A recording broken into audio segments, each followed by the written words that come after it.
Selamat datang di channel Bangsa Indonesia. Tentara Nasional Indonesia atau TNI bukanlah pasukan biasa. Mereka memiliki kemampuan yang cukup tangguh berkat latihan keras mereka. Tidak hanya itu saja, pasukan Indonesia juga telah dikenal di seluruh dunia berkat prestasi baik dalam hal kemanusiaan, pertahanan, serta perlombaan.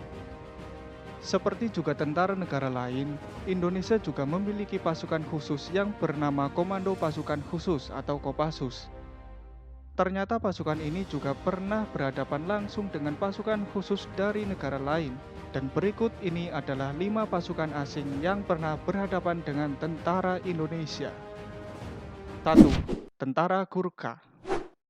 Pada tahun 1963 lalu, Indonesia pernah terlibat dengan Malaysia.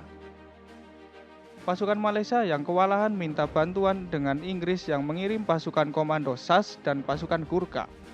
Pasukan Gurkha berasal dari Nepal yang bekerja untuk Inggris. Pasukan ini memiliki senjata khas yaitu pisau kukri.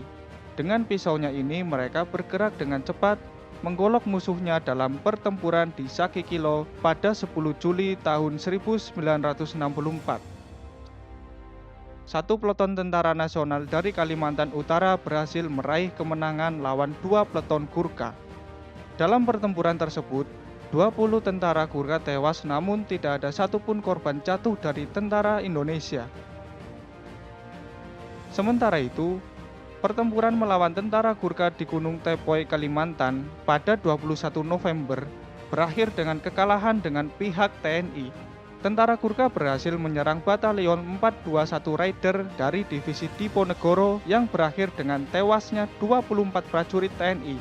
Sementara Gurkha kehilangan 3 personilnya. 2. SAS Inggris. Special Air Service atau SAS adalah sebuah kesatuan pasukan khusus yang merupakan bagian dari Angkatan Darat Inggris yang telah menjadi model dan inspirasi bagi berbagai pasukan khusus di dunia, termasuk Kopassus dan beberapa pasukan khusus lainnya di TNI. Mereka juga disebut pasukan elit di dunia dengan teknologinya yang canggih dan jauh daripada teknologi pasukan khusus Indonesia atau Kopassus. Pada tanggal 23 April 1965, pasukan Kopassus dan SAS pernah berhadapan langsung di Kalimantan Barat. Dalam pertempuran tersebut, 9 orang prajurit SAS tewas dan Kopassus kehilangan 2 prajuritnya.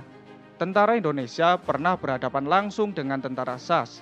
SAS berperang melawan tentara gerilya yang didukung oleh Indonesia selama masa konfrontasi Indonesia-Malaysia di Kalimantan antara tahun 1963 sampai 1966.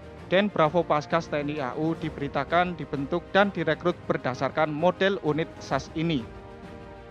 3. Korps Marinir. Korps Marinir adalah pasukan baret hitam milik Angkatan Laut Belanda.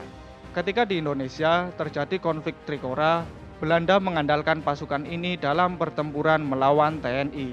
Saat itu, LP Mordani dengan pasukan naga yang ada di Irian Barat berhasil disergap oleh pasukan Belanda. Pasukan tersebut sangat sulit dideteksi karena bergerak dengan cepat dan senyap. 4. Korps Komando Tropen. Pasukan baret hijau ini juga milik Belanda. Dulu pasukan elit Belanda ini bernama Korps Spesial Tropen, namun namanya kemudian diganti dari KST menjadi KCT. Hal ini terjadi ketika TNI pada masa revolusi kemerdekaan dan adanya konflik di Ambon. Pendirian Kopassus sendiri mengacu pada satuan asa Belanda ini. 5. Royal Malay Regiment. Pasukan ini adalah satuan unit khusus milik negara tetangga yaitu Malaysia. Satuan ini juga sering disebut dengan Ranger dan mereka mampu bertempur di medan yang sulit dengan misi yang berat. Pada tanggal 29 Desember 1963, 35 prajurit Korps Komando Marinir atau yang sekarang disebut Korps Marinir menyerbu markas Kelaban. 8 prajurit RMR meninggal dan 19 lainnya mengalami luka-luka, namun tidak ada korban di pihak Korps Komando Marinir.